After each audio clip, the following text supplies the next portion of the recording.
Today on the show, Matty Brown, co-host of the Seattle Overload podcast from way over in the UK, is going to help us break down the X's and the O's on the defensive side of the ball for the Seahawks, as only Matty can. He does it so well, and I can't wait for you to hear what he has to say about what he's been able to see so far in training camp and the mock game, including from some of the footage that I sent him that I took about the schematic changes and the technique changes that should hopefully result in an improved run defense for the Seattle Seahawks. Matty Brown coming up next on Seahawks Forever. Welcome to the Seahawks Forever podcast. In-depth analysis on everything Seahawks. And now, here's your host, Dan Viens. Welcome back, everybody. And just a little side note, I have from time to time had it suggested to me that some of you aren't a huge fan of the young lady that does the voiceover for my intro. I was going for a very specific feel when I had that recorded, but I think the show has grown up a little bit, and I am going to be changing that out. Just a little teaser there for you. But one thing I do not need to change out, one voice that we love hearing on the show joins us again from all the way on the other side of the planet. Matty Brown from the Seattle Overload podcast is here. Matty, it's been a while. It's good to see you. How are you? Yeah, it has been a while. I think I'm good, thank you. I think like last time I was a bit younger. I think I was pacing around a kitchen. I think it was audio only. It's cool to be on camera. It was. I like it was I your like the logo. young lady. It was your spoken logo is what we were looking at, and it was a different incarnation of the show. It wasn't Seahawks Forever. So That's right. Oh my gosh, my Seahawks Forever debut. There you go. There you go. Yeah, no, I'm good. Thanks for having me on. And absolutely. Yeah. We love having you on, and the viewers and listeners love having you on because your knowledge of the schematic side of football is something that is impressive, and it's a lot of fun listening to you break things down. And it's amazing to me as a lifelong football fan growing up. We never talked this way. Certainly the proliferation of social media and the internet has connected us in a way that now we get these voices. But I think there's an appetite for it, and it shows up whenever I have you or your co-host Griffin Sturgeon on. There's a segment of the fan base now that really wants to know about the technical side of the game, whether that gives them some sort of understanding of what's happening on the field and helps them to understand what they're seeing with their eyes, because maybe they don't like what they're seeing or they don't like the results. But getting the why instead of just the what, a lot of people really like it. And what we're going to do today is talk about the mock game. And because I know that you are like a detective and you love to find anything you can. Even I've seen you comment on some of the video that the Seahawks will stream from training camp, which normally is just drills, and you'll pick up things about how a certain defensive lineman is playing a certain technique, and it'll give you clues into what they're doing. So we're going to do some of that today. Yeah, there you go. A little teaser there. The technique thing, that might be a big thing. We might spend the whole podcast on one defensive line technique and how we can extrapolate that into the Seahawks run defense being solved forever. It's been the focus really of this offseason, hasn't it? Last year the focus was quarterback. And what was going to happen there, and who was going to get that job, and whether there were acquisitions that were going to be made, how the Seahawks were going to survive and move on after the Russell Wilson era. This year, 90% of the conversation among fans and analysts seems to be, are they going to be able to improve that run defense?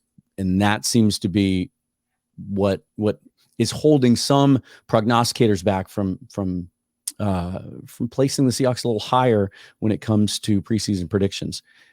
In a general sense, from what you've been able to see, and I sent you, I think, all of the video that I took from the mock game on Thursday or on Friday. What have you seen generally that they're doing on defense this year that's different, and has anything stood out to you or surprised you early on? Well, to avoid me being taken out by like a VMAX sniper or something, if they exist, but I may or may not have watched those videos you took. Very useful, by the way, if I had watched them. And other kind people on Twitter may have sent me some clips. And what it looks like is happening is, in a simple sense, Seattle, when they ran their nickel, so the 5 DB look last season, They ran less of 5 guys down at line of scrimmage like they had in the 2021 season. And they ran more of 4 guys down at the line of scrimmage. They also ran nickel a bit more often. What that meant was, and the way that Seattle did that was the nose tackle, so the guy closest to the center on the field, he would play like a kind of 2-gapping style. So rather than lining up over the center or on the outside shoulder of the center, he lined up on the inside shoulder of the guard as like what the football geeks call a 2-eye, because he's on the inside eye of that guard. And his style was kind of, he had the inside gap, but he'd also try and stack that guard on certain runs and win to the outside gap. So kind of 2-gapping. And that was new for Seattle because they'd never played like that up front all the time in the nickel. Now, they did it when they played 2 high safeties and then Cam Chancellor came down to an interior underneath zone. But generally, they didn't do it when they were running cover 3, for instance. But in the 2022 season, with Seattle moving to this Vic Fangio scheme, and obviously Clint Hurt really influenced by that, when they were running this front, the nickel front, the front they ran for most of the season, they 2-gapped, even if they were in cover 3 or cover 1. Now, why is that noteworthy in cover 3 and cover 1? Because in those types of coverages, you should have 1 extra guy in the box. You should have as many as 8 guys for the 7 blockers and then the guy carrying the football. But Seattle chose not to do that. Now, that's probably because you remember how the league was taken over by the talk of Brandon Staley and also of the Fangio tree and the 2 high defenses. Mm-hmm. That's probably because Seattle wanted everything to look the same and to have a 2 high presentation.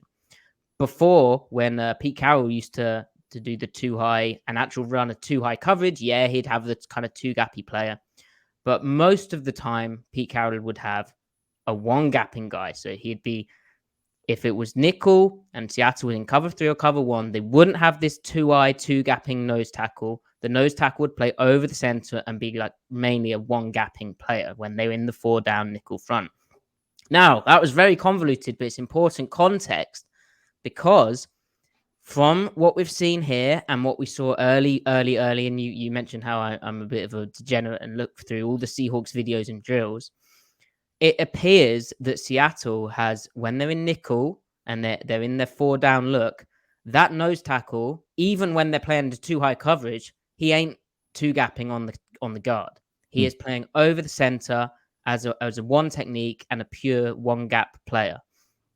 Now, there's some interesting history to this as well, because last season, Seattle started the year in their base bear front, right? Where before they'd only 2-gapped when they felt they kind of had to and buy time for a player coming from deep and they're playing 2 high. They played every interior 3 lineman in that 5-down bear look.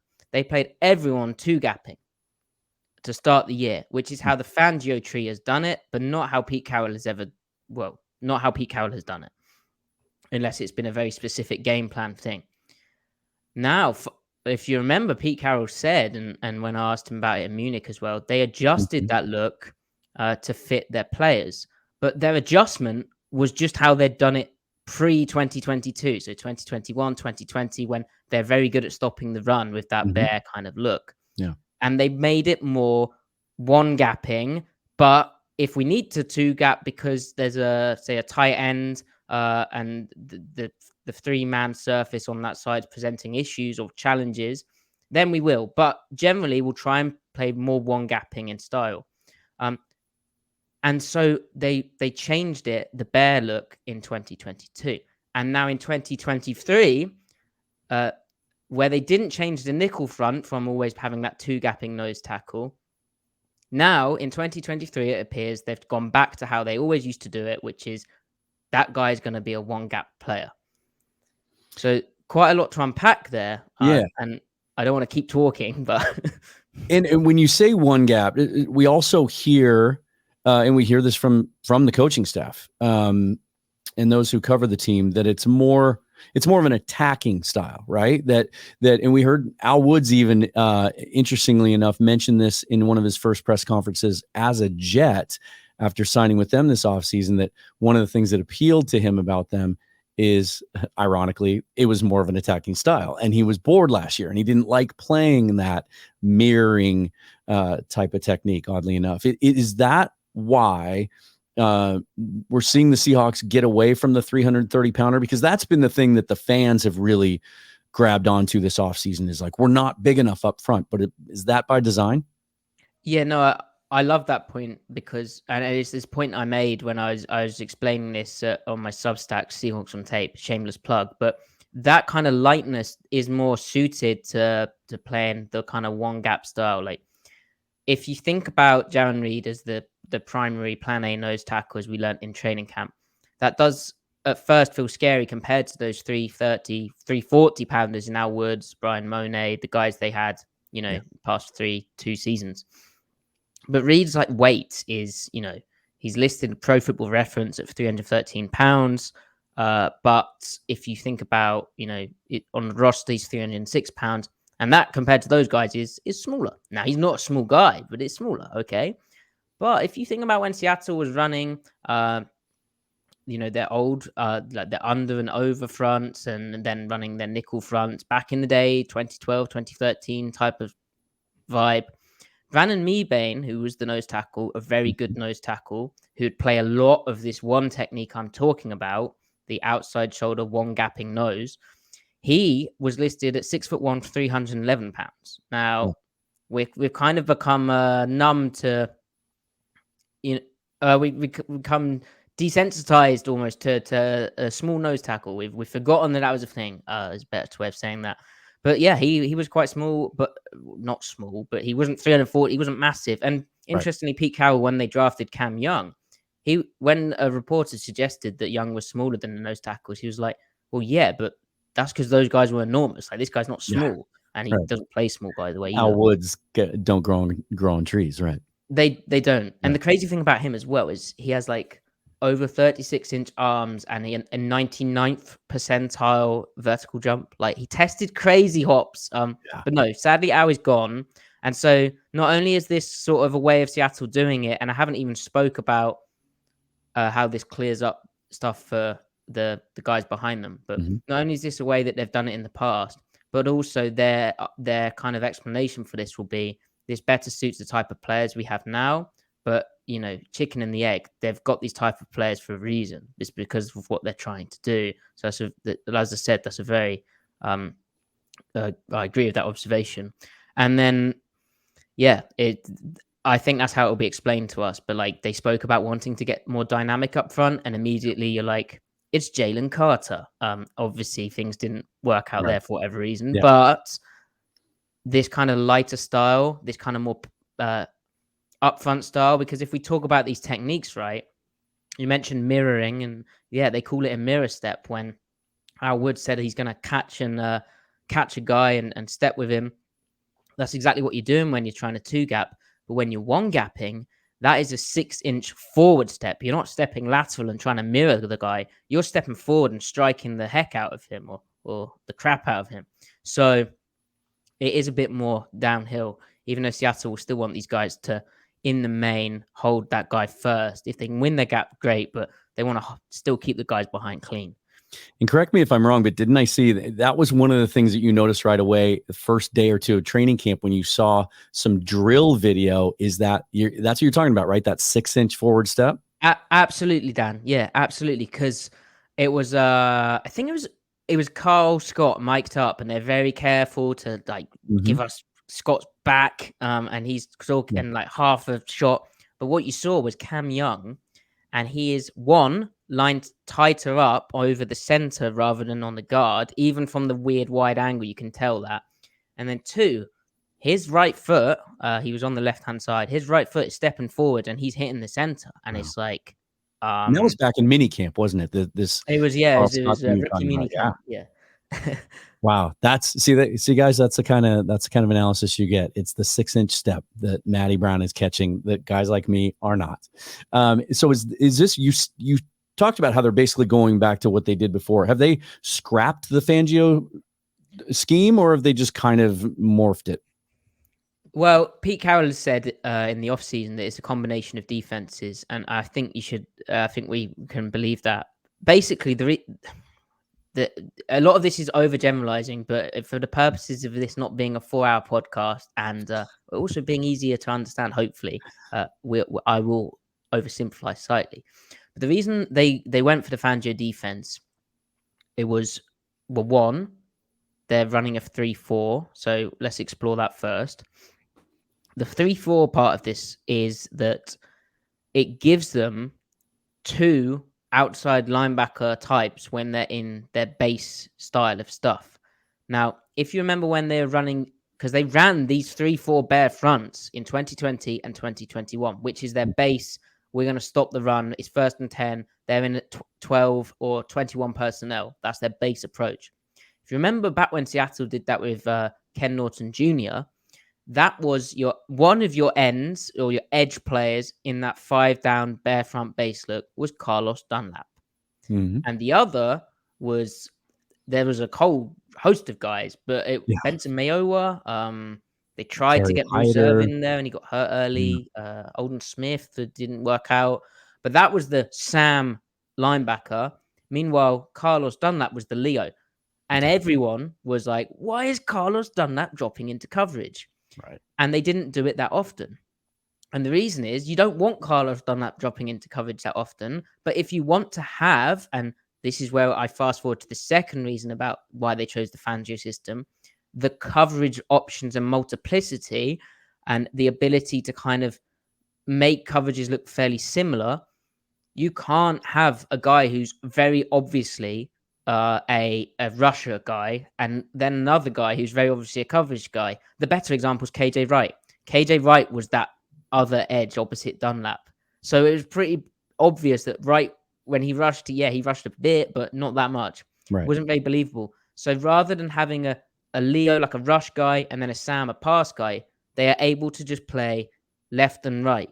So whatever side they want to drop, they're fine dropping. Whatever side they want to rush, they're fine rushing. And so you look at like the amount of outside linebackers they've got now and the real options there. Hopefully Darryl Taylor can come back fairly soon from his shoulder thing, which is a whole separate issue. But they've got they're 4 deep with other intriguing kind of day 3 options there. You know, back-to-back round 2 picks there with Derek Cool and Boye Mafe.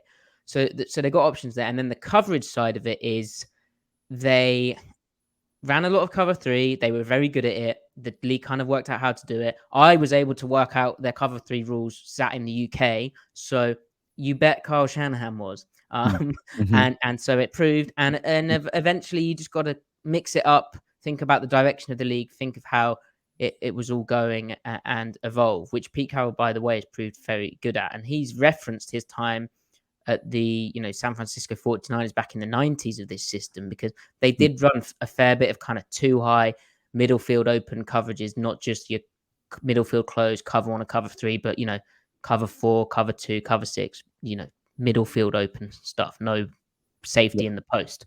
So that's why coverage, and then the fact that they needed to get more, they needed to get better kind of pass rush versus coverage options, the 2 going hand in hand. So they're not going to ditch the Fangio system. More, this is, as Pete Carroll said, it's a blend where, they got the emphasis a bit wrong last year. Like you might say, why did they weren't able to coach the things? And honestly, like the way Pete always did it, and I spoke about the back end guys, but the way Pete always fit the run worked. It was very effective at stopping the run. Now, why would, if it wasn't working last year, which we saw how bad the nickel forefront was at fitting the run, but if it wasn't fitting the run well last year, why would you play that nose tackle like a 2-gapping style? Well, as I said, it's because of the guys behind, like the 2 high guys. And even in the preseason against like Pittsburgh, I remember watching that back and being like, this looks awful. Like I can't work out what's going on here. The safety keys look really weird. It's just not familiar like a Pete Carroll defense is. But this training camp footage that you've may or may not have kindly provided is it's very clear that the safeties keys are a bit a bit cleaner and they're actually coming down into the box, which is how Pete has always done it. Now, the reason you wouldn't is to help them defend play action routes and play the coverage. But at a certain point, you can't cheat the math. And Seattle's inside backers, who it's very hard to tell how much they're wrong last year or how much they're bad at. Basically, they're not two gapping, but they're sort of stacking their initial gap and then falling back with the cutback. So they kind of are. Or how much it is they're expecting help behind, which never comes. You know, it was such a mess last year. This year, they've clearly decided to try and just clean that up. Get the safety more involved, even if he's too high. Yeah, they might use a two gapper there, but his key is going to be much more aggressive, and he's going to come downhill on that. And so yeah, that's a lot of stuff. But no, they're not going away from the Fangio thing. Okay. And it was interesting listening to the last part of that explanation, because it reminded me of something that Pete talked about. I think it was back during OTAs and minicamp in one of his post-practice press conferences, where, again, he was asked so often this offseason about the struggles in the run defense last year and what they're doing to fix it. And there was one time where he kind of took the question. He said, wait a minute, you guys are focusing on what was happening up front. The reason we were so terrible against the run at times last year is because we were changing the way we do some coverage things. And that answer at the time didn't really make sense. But the way you put it, it just sounds like it just really speaks to the fine line between, you know, everything working in sync defensively, and that they just weren't on the same page last year. Yeah, there you go. And it is a fine line. And, you know, I'm much less familiar with what they're doing now compared to what I managed to learn via various research about what they're doing in the previous system. But sort of seeing the elements of the old system return into this current one, and then the blend that they're doing, it's pretty cool. And I think, like, I'm feeling bullish now that it just seems to fit together better. Well, I mean, we'll have to see. Maybe the coverage struggles because they're doing it like this, but I don't think so. I think they have enough. Like, Pete Carroll always used to run various different coverages, especially at USC. They end up running like a lot of different coverages at times, but it's just the way the Fangio system can adjust within those shells and within the checks of it is easier, I think, to do, especially like in the NFL where you don't have much practice time. It just has inbuilt things which I think are more preferable. And so. It's, I think, one of the most remarkable storylines to my ears and eyes the first week and a half of training camp is the narrative and how it's changed around Jarran Reed. That when he was signed to come back this offseason, your co-host on Seattle Overload, Griffin Sturgeon, put on Twitter a bunch of tape, a bunch of instances from his tape in Green Bay last year where he did not look good. And so coming back to Seattle, there was some questions about whether he could replicate his performance from a few years ago when he was here. Now to hear you say they're back to doing what he did so well back then. And also Pete dropping on us after the first workout last week that he's back to playing nose tackle. And then on top of all that, when I had Corbin Smith on a few days ago, Corbin really talking about how Jarran stood out and has stood out so far this camp with his physicality, his leadership, and how well he's playing. Were you able to glean anything from some of that mock game footage to make an assessment of where you think Jarran Reed's game is right now?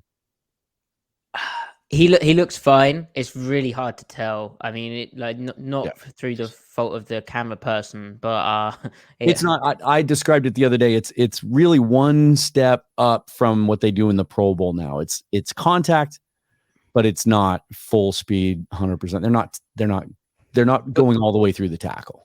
Right. Like he didn't mess up, so that's good. He looked solid enough. And I think that, you know, the Green Bay tape was rough. What's interesting about that is that they are also running a Fangio tree derivative, and most of the bad reps were him trying to mirror step or two, you know, quasi two gap, that kind of thing. So, and he was playing end there, wasn't he? Was he playing 3-4 end? Yeah, he was playing more of the end. So like a 4-eye over the tackle sort of thing. But the other thing for me with Reed is that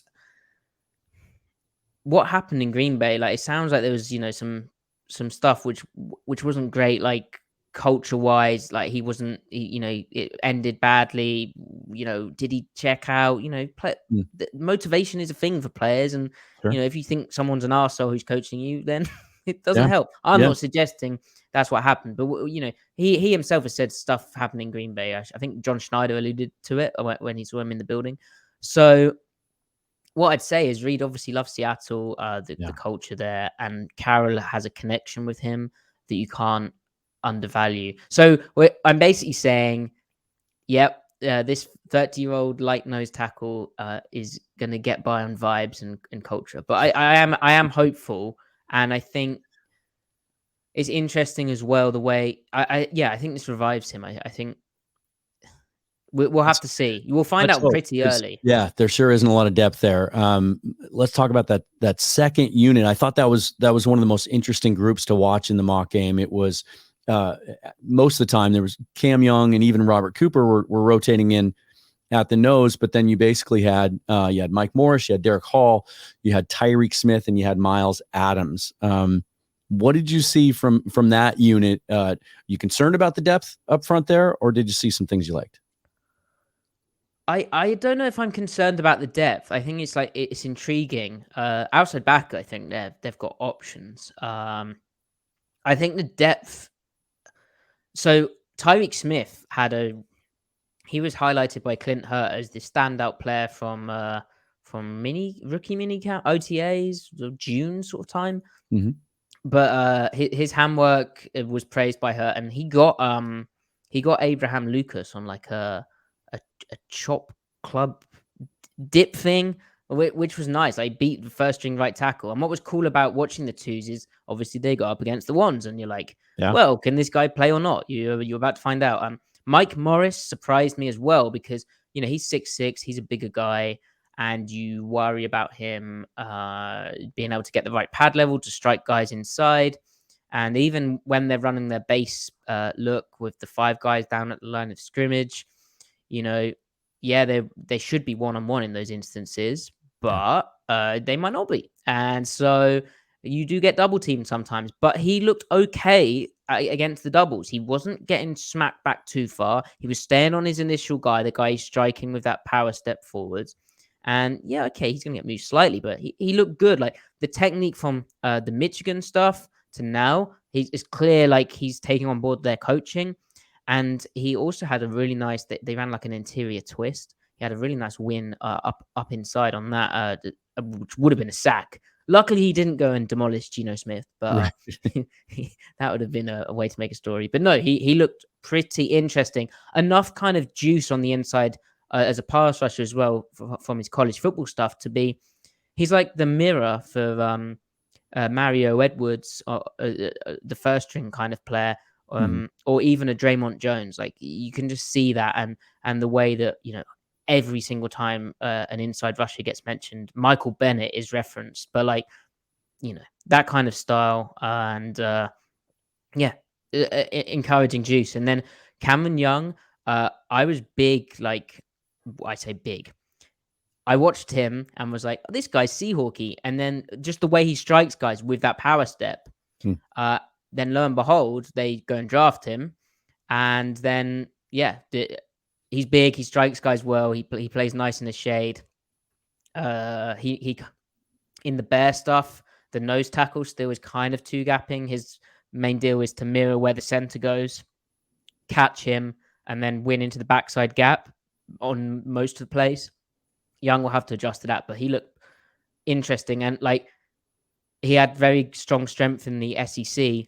Lo and behold, like in the NFL, he can still knock back guys, and he caused Evan Brown some problems. Like, and Evan Brown is a center. Like centers tend to be a bit smaller, but like it was encouraging to see him testing Brown's anchor. Some really cool stuff, especially in light of the fact that Bob Condotta has said over the last couple of days that it appears that Evan Brown's going to be the guy to start there. As much as they've rotated Oluwatimi and Brown throughout camp so far, it looks like they're leaning that way. So certainly encouraging that you saw that out of Young. And what I cut you off there. What were you going to say next? Oh, just Derek Hall. Derek Hall's stuff, which I saw, is kind of just testament to Charles Cross, like being such an incredible, an incredible player right now. And that second year leap that the tackles are going to take, the not Yeah. rookie, sophomore tackles are going to take, is very interesting. But yeah, Cross could be like, you know, Pro Bowl, even better honors, like. Hmm. But he just kicked his butt basically. He just won every rep. And Hall is a blend of power, size, speed, and Cross just had it. So I'm glad you brought that up. That does seem to be emerging also as one of the consistent storylines of this camp. Along with Jackson Smith and Jigbo, what he's doing has sort of been the headliner almost on a daily basis. But the fact that most people tend to think that Charles Cross looks like a different player this year, even as well as he did play for a rookie last year, is encouraging. I want to talk before I let you go. I want to talk a little bit about the back end, because this has been another point of discussion among fans, and I want to get some clarity from you. There is a huge segment of the fan base that hates the fact that Devin Witherspoon is playing so much slot corner, whether it be out of necessity because they're just going to play. You said it earlier, just a few minutes ago. They're playing more nickel, and that's just kind of the direction of the league, right? And especially the division they play in. Pete's talked about it. It's a way to get his best players on the field all at the same time, because Mike Jackson just refuses to show at all that he doesn't belong on the field. I've tried to understand it, and maybe I used to think this way. So I try to understand how some fans can think that way, that somehow there's a value attached to nickel corner versus outside that doesn't line up with what people think a number 5 pick, the value of that pick should be. What are your thoughts on Witherspoon initially in his career anyway? It appears to be playing so much slot corner. Yeah, I don't know why. Like, it's not 1990 something. Like, a nickel corner is pretty valuable. Now, I understand wanting to see them as much as possible, but it's not out of the, it's not out of the running that Witherspoon starts off in base outside and then, shifts inside when Seattle goes into their sub packages. Yeah. But like, Kobe Bryant played almost 800 snaps last year. The nickel, that's a lot of snaps, given Mm-hmm. Quandre Diggs played 1,166 or something like that. Like, gives you quite a good idea. And Witherspoon, if you look at his tape, where does he flash the most? Okay, he has plays with a technique which I think Kyle Scott's going to really enjoy, and probably is really enjoying, in the way that he and I mentioned the coverage versatility of the Fangio system, the multiplicity, and I think it suits that on the outside. But his big splash plays, close to the ball, close to the line of scrimmage, coming as a blitzer as well. And if you think about the NFL hash marks, which are tighter than college, how do you get someone closer to where the ball is? Well, playing them on the outside ain't going to help. You don't have a really short side of the field like in college where there's a short boundary. What you have to do is you play them in the slot. And that's what Witherspoon can do. Now, not only is that valuable, but imagine being able to think about, you mentioned the NFC West and how nickel is pretty important. Think about like a Cooper Kupp. Mm-hmm. I'm blanking on other names because offense doesn't matter. But think about the kind of weapons that these offensive guys have in the slot. Deebo Samuel. Witherspoon's got that competitive nature which you need in the slot because it's tough. He also allows you to run basically any coverage without really worrying about him. Like he could do cover 1 in the slot in theory. Like his technique shows that. Haven't seen it yet, but that's the thinking. Along with, you can blitz him pretty easily. If Jamal Adams is going to be out, you need a kind of blitz option, which isn't Bobby Wagner. Yeah. And he's going to play a lot. And what's really cool about it is the reason it's happened is, okay, he's had business to sort out. Fair enough. He's got that done.